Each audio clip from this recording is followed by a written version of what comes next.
श्रुति स्वागत करती हूँ आपका नेशनल भारत में। चलिए खबरों की शुरुआत करते हैं। ऑक्सीजन की कमी को लेकर त्राहिमाम मचा हुआ है। देश में ऑक्सीजन की कमी से लोग मर रहे हैं। सरकार सिर्फ आश्वासन दे रही है, लेकिन इधर मरीजों की मौत लगातार हो रही है। बताते चले बड़ी खबर, वही तालीम के दायरे को लेकर एक अहम मुकाम हासिल कर चुका अलीगढ़ मुस्लिम विश्वविद्यालय अब इन दिनों सुर्खियों में है।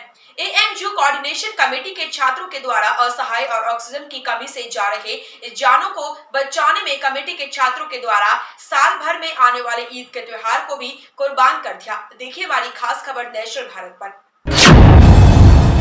यूपी में ऑक्सीजन की कमी से मर रहे लोग, योगी सरकार में रो रही जनता। लोगों की जान बचाने के लिए एएमयू कोऑर्डिनेशन कमेटी के छात्रों ने नहीं मनाई ईद के त्योहार की दी कुर्बानी।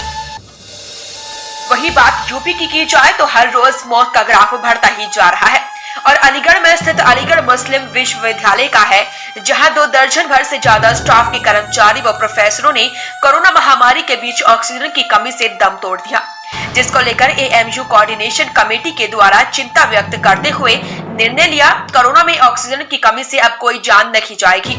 फिर क्या था, कमेटी में मौजूद छात्रों के द्वारा रोजे की हालत में ही आसपास के जिलों में ऑक्सीजन लाकर जरूरतमंदों की मदद करते हुए उनको ऑक्सीजन सिलेंडर उपलब्ध कराए। वहीं दूसरी ओर जब छात्रों से जानकारी की गई तो उनके द्वारा जानकारी देते हुए बताया गया, ऑक्सीजन को अलीगढ़ में महामारी के माहौल में एएमयू की कोऑर्डिनेशन कमेटी के द्वारा ऑक्सीजन की कमी से तड़प रहे लोगों की मदद की। साथ ही छात्रों के द्वारा अपनी सेहत की परवाह किए बिना रोजे की हालत में लाइन में लगकर लोगों की मदद के लिए रात तक गुजार दी, जिससे किसी की जान बच जाए। छात्रों ने बताया उनके द्वारा अब की बार ईद के त्योहार को सादगी के साथ नहीं मनाया गया। छात्रों ने बताया उनके द्वारा अब की बार ईद के त्योहार को भी सादगी के साथ ही मनाया गया और ऑक्सीजन की कमी को पूरा करने में की अपनी पूरी एड लोगों की खुशियों के लिए कुर्बान कर दी, जैसे किसी की जान बच जाए। छात्रों ने बताया उनके द्वारा अब की बार ईद के त्योहार को भी सादगी के साथ नहीं मनाया और ऑक्सीजन की कमी को पूरा करने में ही अपनी पूरी ईद लोगों की खुशियों के लिए कुर्बान कर दी। एएमयू छात्रों के द्वारा ऑक्सीजन का कार्य किस तरीके से शुरू किया गया? अभी जो वक्त गुजरा है, इसी वक्त में हमारे तमाम असातिज़ा कम से कम 45 के करीब टीचिंग और नॉन टीचिंग स्टाफ में से 45 के करीब लोगों का इंतकाल हो चुका है। इसको देखकर वो भी ऑक्सीजन की कमी से हुआ था। इसे देखकर हमें स्टूडेंट जो यहाँ थे अभी लॉकडाउन में, तो हमने एक कोशिश ये की कि सिलेंडर ख़रीदे, कुछ ऑक्सीजन उसमें लेके आए मथुरा से या आगरा से। उससे पहले अपना यूनिवर्सिटी और उसके आसपास के जो लोग, उन लोगों को ज़रूरत है ऑक्सीजन की, उन लोगों को ऑक्सीजन मुहैया कराई। यहाँ तक पहुँचने किस तरह की परेशानी का सामना करना पड़ा? परेशानियाँ बहुत आई, जैसे कि ऑक्सीजन लेने जाते थे तो परमिशन का वो था, क्योंकि कालाबाजारी बहुत लोग कर रहे थे, उस परमिशन हमको नहीं मिलती थी। तो एक सिलेंडर, मतलब ये था कि हमारी टीम में से एक लड़का एक सिलेंडर पर खड़ा होता था, तो 20 लड़के हमें चाहिए थे 20 सिलेंडर भरवाने के लिए।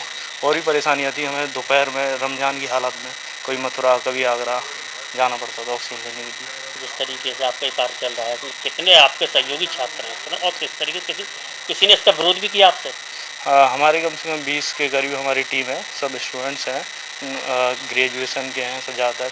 हमारे सीनियर भाई हैं, आमिर भाई, यासिर भाई, ये जो हमें मतलब इनका जो हुक्म होता है वो हम करते हैं junior, as a junior.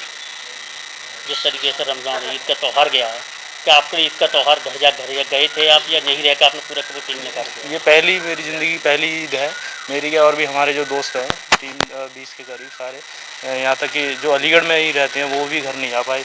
Atif भाई, आमिर भाई, ये लोग भी, इनकी ईद भी यहीं गुजरी। यहाँ तक कि हमारी टीम ने पूरा ईद यहीं, मतलब हमारी ईद की नमाज भी यहीं हुई और ईद में जो मरीजों के तबीयतदार थे उनके साथ ही हम लोगों ने ईद नियामत की। कितने डेली पे आप सिलेंडर ऑक्सीजन लोगों को प्रोवाइड करा सकते हैं? डेली अब तो हमारी क्षमता बढ़ गई है, मतलब पहले से, तो हम कम से कम अभी डेली छोटे सिलेंडर 50 सिलेंडर लोगों को दे सकते हैं डेली की डेली। जिस तरह के पूरे प्रदेश के अंदर क्योंकि ऑक्सीजन को लेकर मारामारी चली, लोगों को ऑक्सीजन नहीं मिलते थे, तो आप किस तरीके से उपलब्धता की थी आपने ऑक्सीजन को लाने के लिए? ऑक्सीजन लाने के लिए पहले तो हमने सिलेंडर इकट्ठे किए, बड़े सिलेंडर, फिर उन सिलेंडर को गाड़ियों से ले जाते। कभी मथुरा नहीं देते थे, क्योंकि वो कहते थे कि प्रशासन मतलब कि मथुरा की इजाज़त देता था, फिर मथुरा वालों को मिलता। फिर हम आगरा निकलते थे। कभी कभी तो ये हो जाता था कि मथुरा से गए आगरा तो वहाँ भी नहीं मिली, फिर कभी गाड़ी हमारी खाली यहाँ आती थी, तो हमको ये बहुत दिक्कत आती थी कि परमिशन वो लोग नहीं देते थे। तो फिर हम ये करने लगे कि एक सिलेंडर पर एक बंदा हमारा खड़ा रहता था, वो रिफ़िल करा के गाड़ी में रख के जब लेके आते। एमयू के द्वारा कोई आपको सहायता मिल रही है? एमयू से हमें अभी कोई सहायता ऐसी नहीं है, पर हाँ एक परमिशन हमको प्रॉक्टर से ये मिल गई थी कि तुम यहाँ मतलब सेंटर चला, और जो हमारे एलुमनाई और टीचर्स हैं वो हमें थोड़ी बहुत सहायता कर रहे हैं, हमको देखते हुए वो सहायता उन लोगों ने की है। क्या नाम है आपका? मेरा नाम मोहम्मद वारिस है। एमयू के छात्रों द्वारा किस तरीके का कार्यक्रम चलाया जा रहा है यहाँ से लेकर कोरोना को देखते हुए? जी, हमें लगता है कि एमयू के जो स्टूडेंट हैं ये इस बात से बहुत ही ज़्यादा सीरियस हो चुके हैं, और भी यूनिवर्सिटीज़ हैं, मुझे लगता है कि एमयू से एक बहुत बड़ा कदम उठाया गया है। इस काम की शुरुआत हमारे एमयू सीसी के बड़े मेंबर आमिर भाई ने शुरू की थी इस चीज़ को, तो हम लोग भी इनको लेके आगे बढ़े हैं, आमिर भाई के पीछे पीछे रहें, और आमिर भाई हम लोगों को इस बात पे सुझाव करते रहे, हम लोग भी इनके पीछे पीछे काम करते रहे। रमज़ान में शुरू हुआ था ये, उस वक्त शुरू हुआ था कि जब के लोग घर से बाहर नहीं जा पा रहे थे, धूप की शिद्दत में, रोज़े के रमज़ान के रोज़े में, और बहुत मुश्किल वक्त था। तो उस वक्त 11-12 रमज़ान के करीब हमने शुरू किया था, तो उस वक्त से लेकर आज तक काम कर रहे हैं। रमज़ान की शिद्दत, धूप में, रमज़ान के रोज़े में हमने रातों रात यहाँ से गाड़ी लेके मथुरा जाना, आगरा जाना, और दूसरी जगह में जहाँ ऑक्सीजन मिले वहाँ के चक्कर काटना हमारी ये मेहनत है, और हम इस मेहनत से उम्मीद करते हैं कि खुदा हमें इसका अजर देगा। जी, आपके दिमाग किस तरीके से यूँ छात्रों के दिमाग में कैसे आया कि हमें इस तरीके पहल करनी चाहिए इस चीज़ को लेकर? एमयू के छात्र के दिमाग में ये इस तरह आता है कि जो पहले जो हमारे सीनियर्स रहे हैं और जो हमारे लीडर रहे हैं, हमारे लीडर ही इस जैसा है एमयू का सर सैयद अहमद ख़ान, कि उनकी जो आगे की जो दूरअंदेशी हैं, शायद वो दूरअंदेशी हम में और आ रहे हैं, और हमारे बाद जो स्टूडेंट आएंगे उनमें भी ये दूरअंदेशी आए कि महीनों दर महीनों, सालों से पहले के जो वाक़यात गुजरेगा उसका भनक हमें लगने लगता है, हमें दिल में इस तरह के आने लगता है कि हमें ऐसा करना चाहिए। तो हमने जब सीरियस मामला तो बहुत बाद में हुआ, मगर हमने काम ये शुरू पहले ही कर दिया था, और हमें ये महसूस होने लगता है सर सैयद की बरकत से, और फिर हमारे सीनियर वगैरह इस चीज़ को महसूस करने लगता है कि नहीं, हमें यह काम करना चाहिए। तो हमने इस काम को शुरू किया था। वाकई शुरू में हमें दिक्कतें, मुसीबतें बहुत ज़्यादा आई, मगर हम बढ़ते रहे। हमने धूप को धूप नहीं समझा, रमज़ान के रोज़े के भूख को भूख नहीं समझा, हम अपने कदम बढ़ाते रहे, और अल्लाह का शुक्र है कि हमें इस कदर खुशी हो रही है इस वक्त, जबकि हम देखते हैं कि ऑक्सीजन लेने के लिए जो आते हैं तो वो लोग फिर बाद में हमें रिपोर्ट भी करते हैं कि नहीं, आपके ऑक्सीजन मिल जाने की वजह से हमारे घर के एक फ़र्द की मौत होने से बच गई है। तो हमें सुनकर बहुत खुशी होती है। कितने लोगों की टीम इस कार्य में काम कर रही है?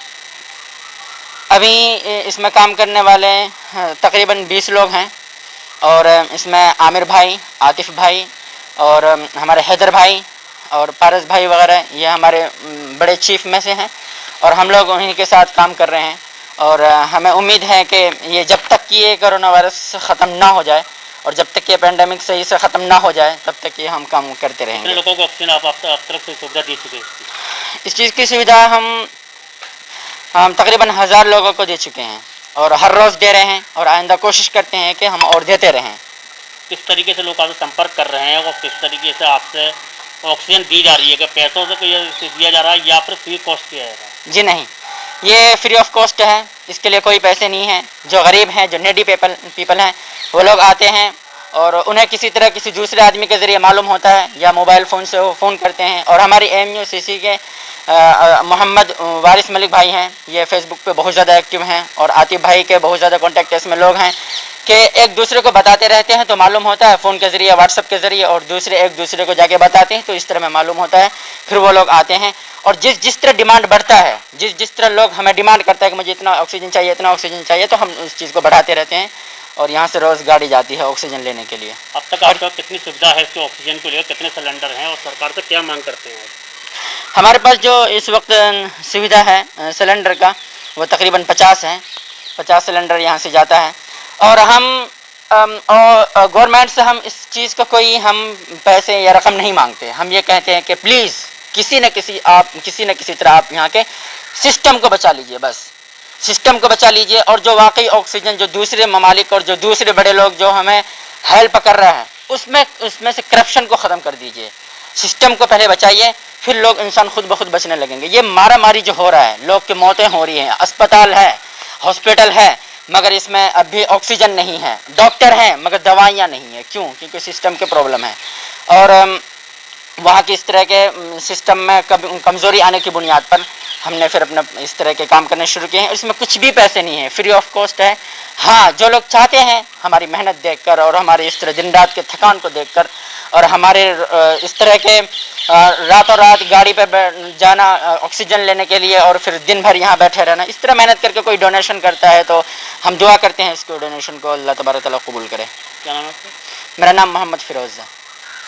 नेशनल भारत से उप संपादक शशि गुप्ता की खास रिपोर्ट। तो अभी तक की छोटी बड़ी खबरों में बस इतना ही। बाकी की खबरों के लिए लगातार बने रहिए नेशनल भारत के साथ। नमस्कार।